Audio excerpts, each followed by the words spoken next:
الحمد لله نحمده ونستعينه ونستغفره ونؤمن به ونتوكل عليه ونعوذ بالله من شرور أنفسنا ومن سيئات أعمالنا من يهده الله فلا مضل له ومن يضلله فلا هادي له ونشهد أن لا إله إلا الله وحده لا شريك له ونشهد أن سيدنا ومولانا محمدا عبده ورسوله صلى الله تعالى عليه وعلى آله وأصحابه وبارك وسلم تسليما كثيرا كثيرا. أما بعد فقد قال الله تعالى في القرآن المجيد والفرقان الحميد فأعوذ بالله من الشيطان الرجيم بسم الله الرحمن الرحيم ومن الناس من يشتري لهو الحديث ليضل عن سبيل الله بغير علم ويتخذها هزوا أولئك لهم عذاب مهين. صدق الله العظيم. معزز سامعین کرام، بزرگوں اور دوستوں، اسلام ایک عالمگیر مذہب ہے اور اسلام میں ہر چیز کی جانب رہنمائی کی گئی ہے. خاص طور سے ان چیزوں کی جانب بھی رہنمائی کی گئی ہے جو انسانی فطرت سے تعلق رکھتی ہیں. انسان کی فطرت سے تعلق رکھنے والی چیزوں میں سے کھیل کود بھی ہے. یہی وجہ ہے کہ ہم دیکھتے ہیں کہ جب بچے تھوڑے بڑے ہونے لگتے ہیں تو سب سے پہلے جن چیزوں کی جانب وہ متوجہ ہوتے ہیں وہ کھیل کود ہے.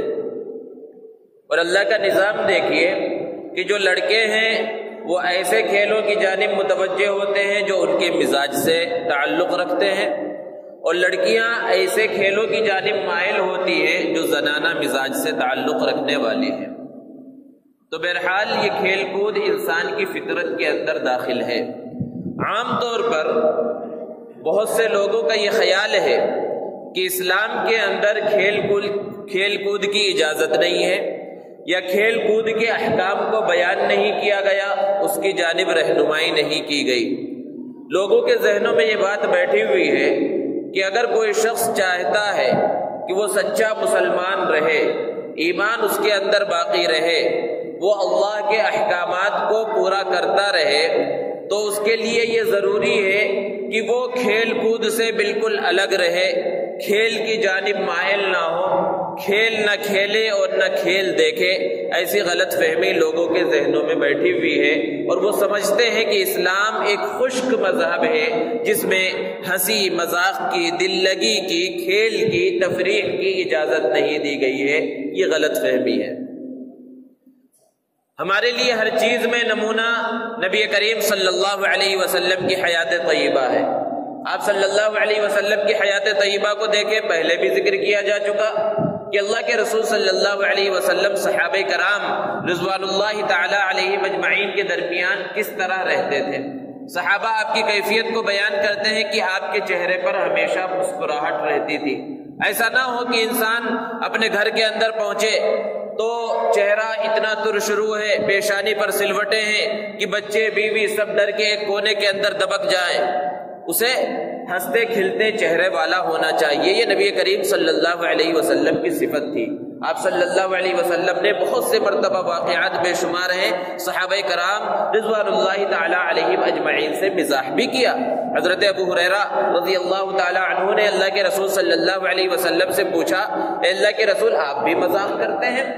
آپ صلی اللہ علیہ وسلم نے ارشاد فرمایا، ہاں لیکن میں سچ بات ہی کہتا ہوں. یعنی دل لگی میں، ہنسی میں، مزاح کے اندر بھی انسان کی زبان سے جھوٹ نہ نکلے تو اس کی تفریح کی ایسی گنجائش ہے، ایسی دل لگی کی گنجائش ہے. ایک صحابی اللہ کے رسول صلی اللہ علیہ وسلم کے گھر پر آئے، دروازے کو کھٹکھٹایا، تھوڑا سا دروازہ کھلا ہوا تھا.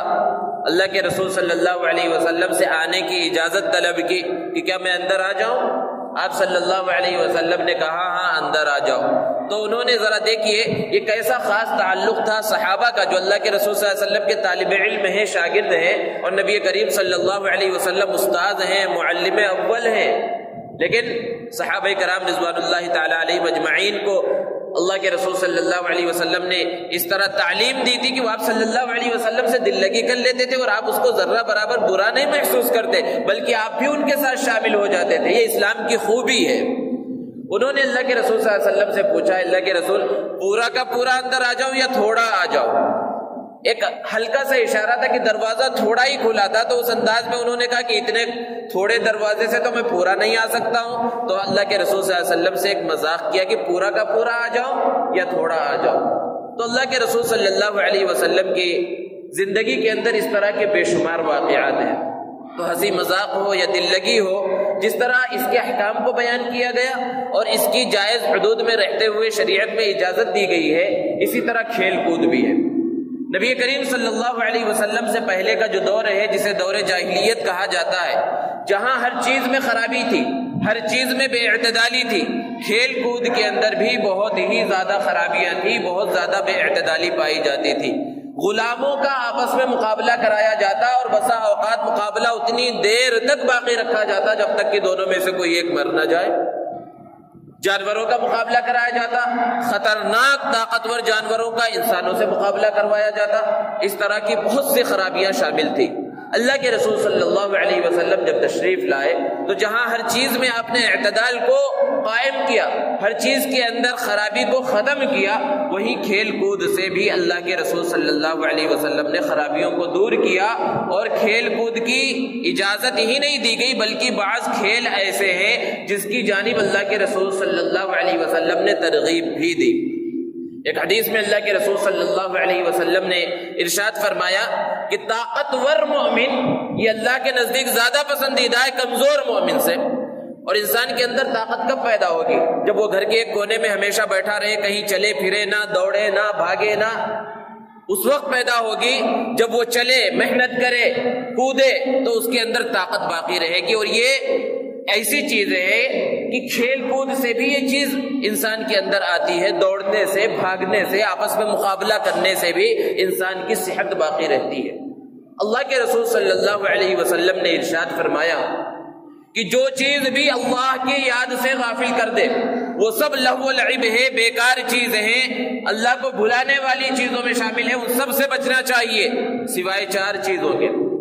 آپ صلی اللہ علیہ وسلم نے ارشاد فرمایا کہ یہ چار چیزیں جو اس لہو و لعب میں شامل نہیں ہے جس سے قرآن مجید کے اندر منع کیا گیا ہے اور جس پر وعید نازل بھی ہے، جس پر سخت سزا سنائی گئی ہے۔ پہلی چیز اللہ کے رسول صلی اللہ علیہ وسلم نے ارشاد فرمائی گھوڑوں کو سدھانا، گھوڑوں کو تیار کرنا۔ گھوڑے سرکش ہوتے ہیں، ان کو قابو کرنا، ان پر سواری کرنا، گھوڑ دوڑ کا آپس میں مقابلہ کرنا، یہ ایسی چیز ہے جو لہو و لعب یعنی بیکار چیزوں کے اندر شامل نہیں ہے۔ اور اس زمانے میں ہر شخص جان سکتا ہے کہ گھوڑوں کی کتنی اہمیت تھی، کتنی قیمت تھی، کہ انہیں جگہوں کے اندر استعمال کیا جاتا تھا۔ جس کے پاس زیادہ گھوڑے ہوتے، طاقتور گھوڑے ہوتے، تیز دوڑنے والے گھوڑے ہوتے، انہیں زیادہ طاقتور سمجھا جاتا تھا۔ تو گھوڑوں کا آپس میں مقابلہ بھی ہوتا کہ گھوڑ دوڑ ہو، آپس میں گھوڑوں کی ریس ہو، اور یہ مقابلہ تو آج بھی ہوتا ہے، لیکن دوستو طریقہ وہی صحیح ہوگا، طریقہ وہی جائز ہوگا جس کی شریعت اجازت دے۔ آج جو گھوڑوں کی ریس ہوتی ہے، گھوڑوں کا مقابلہ ہوتا ہے، کہیں پر بھی ایسا مقابلہ نہیں ہوتا جہاں پر جوا نہ لگایا جائے۔ اگر جوا نہ لگایا جائے اور ایسے اچھے سے اچھے گھوڑے تیار ہوں اور آپس میں مقابلہ ویسے ہی کرایا جائے کہ دیکھیں کس کا گھوڑا آگے نکل جاتا ہے، کون سا گھوڑ سوار پہلے اس نشان تک پہنچتا ہے، تو اس میں کوئی حرج نہیں ہے۔ لیکن اس کے پیچھے جو جوا اور سٹا لاکھوں اور کروڑوں کا لگتا ہے، اس کی وجہ سے یہ چیز ناجائز ہو جاتی ہے۔ تو پہلی چیز اللہ کے رسول صلی اللہ علیہ وسلم نے ارشاد فرمائی گھوڑوں کو تیار کرنا، گھوڑوں کو سدھانا، ان کو اپنے قابو میں کرنا کہ وہ اپنے سوار کے اشارے پر جدھر وہ دوڑانا چاہے ادھر وہ دوڑنے لگے۔ یہ پہلی چیز ہے۔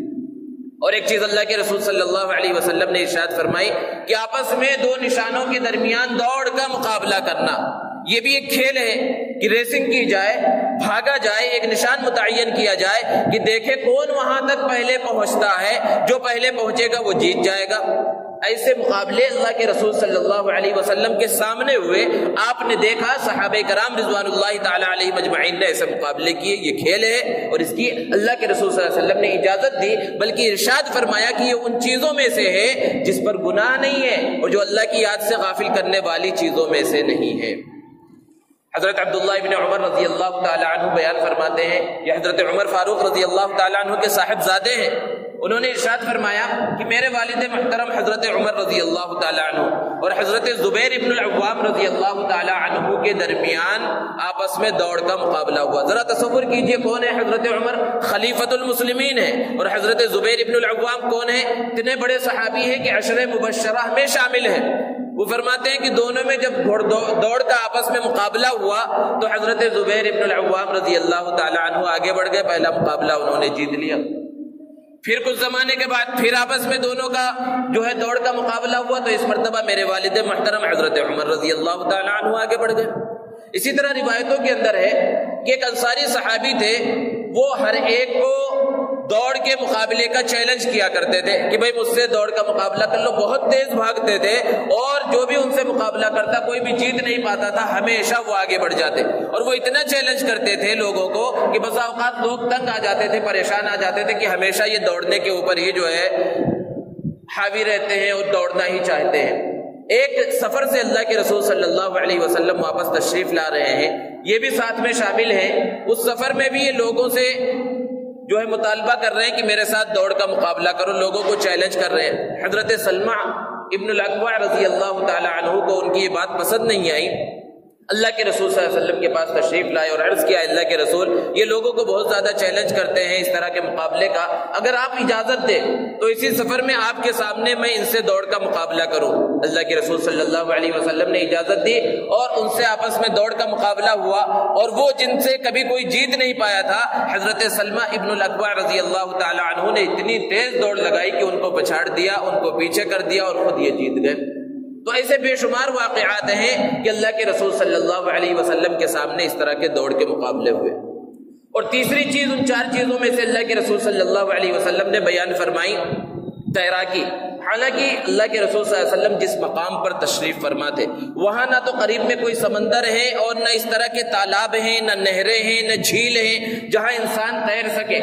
اور بظاہر ایسا محسوس نہیں ہوتا کہ اللہ کے رسول صلی اللہ علیہ وسلم اور صحابہ نے کبھی تیراکی کیونکہ وہاں پانی ہی نہیں تھا، پانی کی بہت زیادہ قلت تھی. اس کے باوجود بھی اللہ کے رسول صلی اللہ علیہ وسلم نے ارشاد فرمایا کہ تیراکی ایک پسندیدہ چیز ہے، جہاں یہ کھیل بھی ہے وہیں انسان کی صحت اور طاقت کو باقی رکھنے والی چیز بھی ہے، اس کے اندر قوت کو باقی رکھنے والی چیز ہے. تو اس کے بارے میں اللہ کے رسول صلی اللہ علیہ وسلم نے ارشاد فرمایا. اور چار چیزوں میں سے ایک اور چیز اللہ کے رسول صلی اللہ علیہ وسلم نے جو بیان فرمائی کہ وہ اس لہو و لعب میں شامل نہیں ہے جس کے اوپر مذمت آئی ہے، وہ اپنی بیوی کے ساتھ کھیلنا. اب اس کھیل کی کئی شکلیں ہو سکتی ہیں. اللہ کے رسول صلی اللہ علیہ وسلم کی حیات طیبہ ہر چیز میں ہمارے لیے نمونہ ہے. اللہ کے رسول صلی اللہ علیہ وسلم کس طرح اپنی ازواج مطہرات کا خیال رکھتے تھے، کس طرح ان کے ساتھ زندگی گزارتے تھے، یہ ساری چیزیں ہیں جو احادیث مبارکہ کے اندر موتیوں کی طرح بکھرے پڑے ہیں، جو چاہے ان موتیوں کو چن لے. اللہ کے رسول صلی اللہ علیہ وسلم ایک سفر کے اندر ہیں، بارہا آپ نے واقعہ سنا، صحابہ کرام بھی ساتھ میں موجود ہیں. آپ صلی اللہ علیہ وسلم نے پورے قافلے کو آگے بھیج دیا کہ تم لوگ آگے چلو، میں پیچھے آ رہا ہوں. ساتھ میں حضرت عائشہ صدیقہ رضی اللہ تعالی عنہا ہے.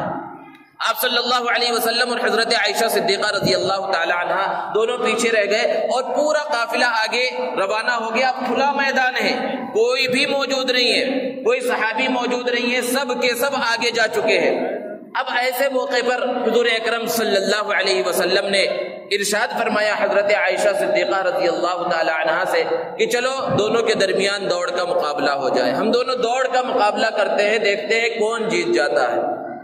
اب ذرا دیکھیے، امام الانبیاء ہے، سید الرسل ہے، خاتم النبیین ہے محمد عربی صلی اللہ علیہ وسلم، اور اپنی اہلیہ محترمہ کے ساتھ دوڑ کا مقابلہ کر رہے ہیں. اور یہ صرف اس لیے نہیں تھا کہ بس وہاں پر تفریح مقصود تھی اور حضرت عائشہ کی دل لگی مقصود تھی، بلکہ امت کو یہ سبق بھی دینا تھا کہ کس طرح اپنے گھر والوں کے ساتھ رہا جائے. ہمیشہ ترشرو چہرے کے ساتھ اور ڈنڈا اٹھا کر رہنا یہ اسلام تعلیم نہیں دیتا. تو بہرحال دونوں کے درمیان آپس میں مقابلہ ہوا اور حضرت عائشہ صدیقہ رضی اللہ تعالی عنہا اس نشان پر جو متعین کیا گیا تھا وہاں پہلے پہنچ گئی، وہ جیت گئی۔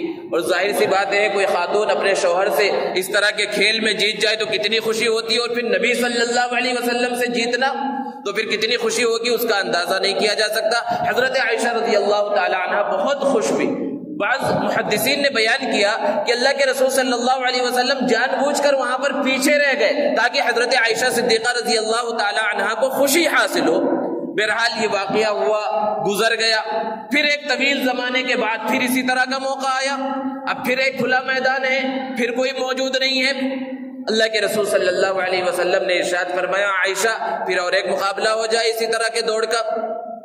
روایتوں کے اندر آتا ہے کہ جب یہ دوسرا مقابلہ ہوا اللہ کے رسول صلی اللہ علیہ وسلم آگے بڑھ گئے اور اس نشان پر پہلے پہنچ گئے جس نشان کو جیت کے لیے متعین کیا گیا تھا۔ حضرت عائشہ صدیقہ رضی اللہ تعالی عنہا افسردہ ہوئی، تھوڑی مایوس ہوئی، جو پریشانی ان کے چہرے سے ظاہر ہونے لگی تو اللہ کے رسول صلی اللہ علیہ وسلم نے ارشاد فرمایا کہ عائشہ دل کا بھی دل کا، کہ یہ مقابلہ اس مقابلے کے برابر ہوا۔ آج کے زمانے کے اعتبار سے کہا جائے کہ ابھی تو میچ ڈرا ہوا ہے، فائنل تو باقی ہے ابھی، تو اس میں اس طرح افسوس کرنے کی، افسردگی کی کوئی بات نہیں ہے۔ ایک مقابلہ تم نے جیت لیا، ایک مقابلہ میں نے جیت لیا۔ تو بہرحال اس واقعے کو، احادیث مبارکہ کے اس واقعے کو بیان کرنے کا مقصد یہ ہے کہ کھیل کود کی اسلام میں نہ صرف اجازت دی گئی ہے بلکہ بعض کھیلوں کی جانب ترغیب بھی آئی ہے، لیکن اس کے لیے شرائط کو بیان کیا گیا کہ کھیل ایسا ہونا چاہیے، سب سے پہلی شرط کہ جس میں دین کا نقصان نہ ہو اور دنیا کا کوئی نقصان نہ ہو، یا تو دین کا فائدہ ہو یا دنیا کا فائدہ، لیکن کم سے کم درجے پر ہو کہ دین اور دنیا کا فائدہ تو نہیں ہے لیکن دین اور دنیا کا نقصان بھی نہ ہو۔ دنیا کے نقصان کا مطلب یہ ہے کہ کھیل کود میں اتنا مشغول ہو گیا، چاہے وہ کھیل کھیلنے میں ہو یا کھیل دیکھنے میں ہو، تجارت سے غافل ہو گیا، ملازمت سے غافل ہو گیا، اپنی ذمہ داریوں سے غافل ہو گیا، ان سب چیزوں کو چھوڑ کر کھیلنے میں لگا ہوا ہے یا کھیل دیکھنے میں لگا ہوا ہے، یہ دنیا کا نقصان ہے۔ اور دین کا نقصان یہ ہے کہ کھیلنے میں یا کھیل دیکھنے میں اس طرح شامل ہو گیا کہ اس نے فرض نماز کو چھوڑ دیا، جماعت کو چھوڑ دیا، اللہ کے کسی حکم کو پورا کرنا چھوڑ دیا، بیوی بچوں کے حقوق کو ادا کرنا چھوڑ دیا، تو یہ شرط کے خلاف ہو گیا۔ اب یہی کھیل جو جائز تھا ان شرطوں کے پورا نہ کرنے کی وجہ سے اس کا کھیلنا بھی دیکھنا بھی ناجائز ہو گیا۔ اسی طرح کھیل کے اندر سطر کی، پردے کی رعایت کی جائے کہ اگر کھیلنے والے مرد ہیں، لڑکے ہیں، تو ان کا ناف سے لے کر گھٹنے تک کا حصہ بند رہنا ضروری ہے کھیلنے والوں کا، تو کھیل دیکھنا بھی پھر اس کا جائز ہوگا، ورنہ وہ کھیل کھیلنا بھی جائز نہیں اور دیکھنے والوں کے لیے دیکھنا بھی جائز نہیں ہے۔ تو پردے کی رعایت، سطر کی رعایت کھیل کے اندر بہت زیادہ ضروری ہے۔ اور اگر کھیلنے والی لڑکیاں ہیں تو اس کے اندر تو بنیادی چیز، بنیادی شرط یہ ہے کہ ایسی جگہ پر وہ کھیل کھیلیں اگر کھیلنا چاہتی ہے جہاں غیر محرم موجود نہ ہو، سب سے پہلی شرط۔ اور پھر پورے بدن کا چھپا ہوا ہونا ضروری ہے، اور مخلوط ماحول وہاں پر نہ ہو، دیکھنے والے مرد نہ ہو۔ ایسا نہیں ہے کہ انہوں نے تو پردوں کی رعایت کر لی اور کھیلنے والی جو لڑکیاں ہیں وہ سب پردے کے اندر ہیں، لیکن دیکھنے والے اگر غیر مرد موجود ہیں تب بھی ایسے کھیل کا نہ کھیلنا جائز ہے اور نہ دیکھنا جائز ہے۔ اسی طرح کھیل کے اندر فضول خرچی نہ ہو، یوں ہی وقت کی بربادی نہ ہو۔ بہت سے وہ کھیل ہیں جس کو نبی کریم صلی اللہ علیہ وسلم نے صراحتاً منع فرمایا ہے، جیسے کہ اس زمانے میں بٹیر بازی اور کبوتروں کے پیچھے دوڑنا وغیرہ ہوتا تھا، اور آج بھی ہمارے معاشرے کے اندر یہ شامل ہے کہ ہمارے نوجوان خاص طور پر بہت زیادہ قیمتی مرغے خریدتے ہیں، پالتے ہیں، کبوتر خریدتے ہیں، بکرے خریدتے ہیں، اور پالنا اچھے سے اچھے جانور، قیمتی سے قیمتی جانور کا پالنا جائز ہے، کوئی حرج نہیں، لیکن اس مقصد سے پالنا کہ یہ بڑے ہوں گے تو ان کا مقابلہ کرایا جائے گا اور ان کو میدان میں اتارا جائے گا، یہ ناجائز اور حرام ہے۔ اور جہاں ایسے مرغوں کے مقابلے، کبوتروں کے دوڑ کے مقابلے ہوتے ہیں، یا بکروں کے آپس میں مقابلے ہوں یا بھینسوں کے مقابلے ہوں، تو جہاں یہ مقابلے کروانا جائز نہیں ہے اس کا دیکھنا بھی جائز نہیں ہے۔ اللہ کے رسول صلی اللہ علیہ وسلم نے ارشاد فرمایا، نہا رسول اللہ صلی اللہ علیہ وسلم عن التحریش بین البہائم، آپس میں جانوروں کے مقابلے کرنے سے آپ صلی اللہ علیہ وسلم نے منع فرمایا۔ بلکہ بعض دفعہ تو ایسا ہوتا ہے کہ خطرناک قسم کے بیل اور خطرناک قسم کے بھینسوں سے انسانوں کا مقابلہ ہوتا ہے اور یہ کھیل ہوتا ہے، ہو سکتا ہے اس کے اندر وہ بہت زیادہ ماہر ہے کھیلنے والا جو آدمی ہے، لیکن چونکہ اس کے اندر خطرہ بہت زیادہ ہے، اس لیے شریعت کی روشنی سے ایسے کھیل بھی جائز نہیں ہے۔ اور اللہ کے رسول صلی اللہ علیہ وسلم نے شطرنج اور اس طرح کی چیزوں سے بھی منع فرمایا. اور بہت سے وہ کھیل ہیں جن کا نہ تو دنیاوی کوئی فائدہ ہے نہ دین کا فائدہ ہے، اور کچھ بھی یعنی ایسے کھیل کھیلنے کی وجہ سے نہ تو انسان کو قوت حاصل ہو رہی ہے، طاقت حاصل ہو رہی ہے، ان سے بچنا بہرحال بہتر ہے. لیکن اگر کوئی کھیل رہا ہے تو اس کی گنجائش ہے، اس کو حرام اور ناجائز نہیں کہا جائے گا. جیسے کہ لوگ جو ہے اگر اس پر جوا نہ لگایا گیا، وہ سب سے پہلی شرط ہے کہ کیرم بورڈ کھیل رہے ہیں، لوڈو وغیرہ، کہ اس سے نہ دین کا فائدہ نہ دنیا کا فائدہ، تو ایسی چیزوں سے بچنا بہتر ہے.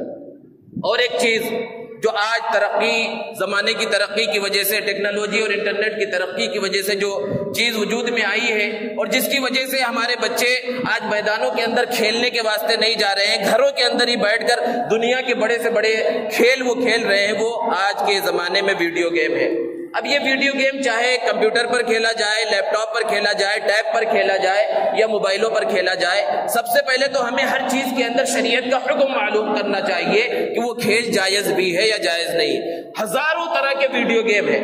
کچھ ایسے ویڈیو گیم ہیں جس کے اندر انسان نہیں ہے، کوئی جانور نہیں ہے، تو انسانوں کی تصویر اور جانوروں کی تصویر اگر کسی گیم کے اندر نہ ہو، صرف پیڑ پودے ہوں، بلڈنگیں ہوں، عمارتیں ہوں، جہاز ہوں، بسیں ہوں، اور وہ کھیل کھیلا جا رہا ہے، تو اس کے اندر کوئی حرج نہیں ہے، یعنی گنجائش ہے کھیلنے کی. اور اگر انسانوں کی تصویر ہے لیکن واضح نہیں ہے، چہرہ ان کا واضح نہیں ہے، ہر عضو واضح نہیں ہے، تو اس کی بھی گنجائش ہے. لیکن ایسے بڑے ویڈیو گیم جس کے اندر انسان بالکل واضح نظر آ رہا ہے، یا اس کے اندر عورتیں ہوں اور وہ بے پردہ حالت کے اندر ہوں، چاہے وہ واضح نظر نہ آ رہی ہوں، تو چونکہ علماء کی اس کے اندر آپس میں دو رائے ہیں. ڈیجیٹل جو تصویر ہوتی ہے جاندار کی، تو جو علماء ڈیجیٹل تصویر کو بھی ناجائز کہتے ہیں، ان کے نزدیک تو بہرحال یہ گیم ناجائز ہی ہے. لیکن جو جائز کہتے ہیں ان کے نزدیک کچھ گنجائش ہے. لیکن ان ویڈیو گیمز کی خرابی کیا ہو گئی کہ بچے اور نوجوان موبائل اور کمپیوٹر ہاتھ میں لے کر، لیپ ٹاپ اور ٹیب ہاتھ میں لے کر دن بھر اس کے پیچھے پڑے ہوئے ہیں، جس سے ان کی صحت خراب ہو رہی ہے، نہ طاقت بدن کے اندر پیدا ہو رہی ہے، نہ بھاگ رہے ہیں. وہ ریسنگ کر رہے ہیں، اسی موبائل میں ریسنگ کر رہے ہیں، اسی موبائل میں گاڑی بھگا رہے ہیں، اسی میں سب کچھ ہو رہا ہے، اسی میں جیت رہے ہیں، اسی میں ہار رہے ہیں، اور سب کو چیلنج بھی کر رہے ہیں. تو یہ کچھ بھی فائدے والی چیز نہیں ہے. آج جو بیان کرنا خاص طور پہ مقصود ہے، جو آج ہمارے معاشرے میں بہت زیادہ رائج ہو گیا ہے، ایک ایسا گیم آیا ہے جو چند سالوں سے پورے ہندوستان میں بلکہ پوری دنیا کے اندر یہ ویڈیو گیم سب سے زیادہ کھیلا جا رہا ہے، جسے پب جی گیم کہتے ہیں. اور یہ بہت بڑا گیم ہے، اور اس کی خصوصیت یہ ہے کہ اس میں جب انسان شامل ہوتا ہے، کوئی بھی بچہ یا بڑا کھیلنے کے واسطے، ہر ایک کے ذہن و دماغ کے اوپر یہ سوار ہے، تو اس میں جب یہ شامل ہوتا ہے تو خالی ہاتھ ہوتا ہے. اس کے پاس کوئی بندوق نہیں ہوتا، کوئی بھی ہتھیار نہیں ہوتا. اب پہلا کام اس کا یہ ہوتا ہے کہ ادھر ادھر سے ہتھیار چرائے. اب جب ہتھیار اس کے پاس آ جاتا ہے تو پھر اس کے بعد کئی لوگ اس میں کھیل میں، چونکہ آن لائن گیم ہے، کئی لوگ اس کے اندر شامل ہو جاتے ہیں، انٹرنیٹ کے ذریعے کھیلا جاتا ہے، اور مختلف لوگ ہوتے ہیں. اب ایک دوسرے کے اوپر مقابلہ ہوتا ہے، ایک دوسرے کو مارا جاتا ہے، کہیں کہیں پورے گاؤں کو تباہ کیا جاتا ہے. انسانوں کا ایک جھنڈ موجود ہے، ان کے اوپر گولی یا بم برسا کر سب کو تباہ کیا جاتا ہے، اور اس طرح آگے بڑھتا رہتا ہے. اور جو جتنے بھی کھیلنے والے ان میں سب سے آخر میں جو جیت جاتا ہے تو انعام کے طور پر اسے چکن پیش کیا جاتا ہے، جو موبائل میں ہی کھا لیتا ہے اور اس پر بڑا خوش ہوتا ہے. ایک چکن جو ہے، چکن کی پیس اسے پیش کی جاتی ہے، یہ پورا چکن کہ ہاں یہ کامیاب ہو گیا. عام گیموں کی طرح بظاہر یہ گیم ہے، اور اس طرح کے اور بھی گیم ہے، لیکن اس میں خرابی اتنی زیادہ ہے کہ انسان کی صحت کی تو خرابی ہے. خود گیم بنانے والے جو ماہرین ہیں انہوں نے کہا ہے کہ اس کے مسلسل کھیلنے کی وجہ سے انسان کو مرگی کی بیماری ہو جاتی ہے، ہاتھوں میں ریشہ پیدا ہو جاتا ہے، ہاتھوں کے اندر جو عضلات ہیں جس کی وجہ سے ہڈیاں کام کرتی ہیں، تیزی کے ساتھ وہ موبائل اور دوسری چیزوں کو اور کی بورڈ پہ ہاتھ چلانے کی وجہ سے ہاتھوں کے اندر طاقت ختم ہو جاتی ہے، اور ہڈیوں کے اندر سے طاقت ختم ہو جاتی ہے. آنکھوں کے اوپر اس کے جو اینیمیشن ہوتے ہیں وہ آنکھوں کے اوپر اثر انداز ہوتے ہیں. یہ تو صحت کی خرابیاں ہیں، اور نفسانی خرابیاں یہ پیدا ہوتی ہے. بہت سے خود ہندوستان کے اندر اخبارات میں آپ نے پڑھا ہوگا، بہت سے واقعات ہیں کہ ایک نوجوان لڑکا ہے، 2 مہینے تک اپنے گھر سے باہر کسی نے دیکھا ہی نہیں، باہر والے سمجھ رہے ہیں کہیں سفر کے اوپر چلا گیا. وہ گیم کے اندر اتنا مشغول ہے 24 گھنٹے کہ وہ گھر کے اندر ہی موجود ہے، اور اپنے دوسرے افراد خاندان کو، بھائیوں کو، ایک ایسا بچہ، ایسا نوجوان جو کبھی کسی پر خرچ نہیں کرتا، لیکن اپنے بھائی کو وہ زبردستی موبائل دلوا رہا ہے، بڑا موبائل، کہ تم موبائل لو پھر دونوں مل کر کھیلیں گے. اس طرح کے واقعات پیش آ رہے ہیں. اور اس گیم کی وجہ سے انسان سے اور خاص طور پر بچے ہر چیز کو پہلے قبول کرتے ہیں، ان کے دل سے رحم کا جذبہ، ہمدردی کا جذبہ ختم ہو رہا ہے، اور خون خرابہ دیکھ کر ان کے دل و دماغ پر کچھ بھی اثر نہیں ہوتا، کیونکہ وہ جہاں پہنچتے ہیں انسانوں کو قتل کر رہے ہیں، گولیاں چلا رہے ہیں، چاقو چلا رہے ہیں، ان پر بم گرا رہے ہیں، اور یہ فطری طور پر انسان پر اثر انداز ہوتا ہے۔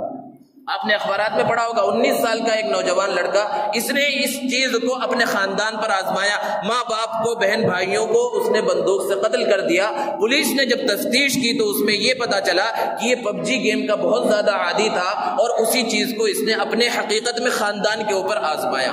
اور بھی واقعات آپ نے پڑھا ہوگا، ٹرین کی پٹری پر بیٹھ کر دو نوجوان کھیل میں اتنا مشغول ہیں کہ ٹرین آئی اور ان کو روند دیا اور ان کو پتہ بھی نہیں چلا، کھیل میں اتنا مشغول ہے۔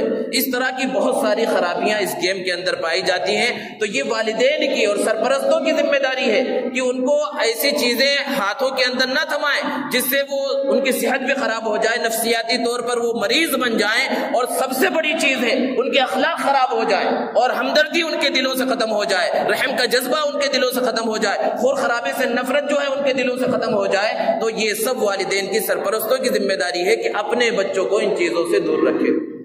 اور ایک دوسری چیز جو موجودہ زمانے میں چل رہی ہے وہ ہے IPL کرکٹ۔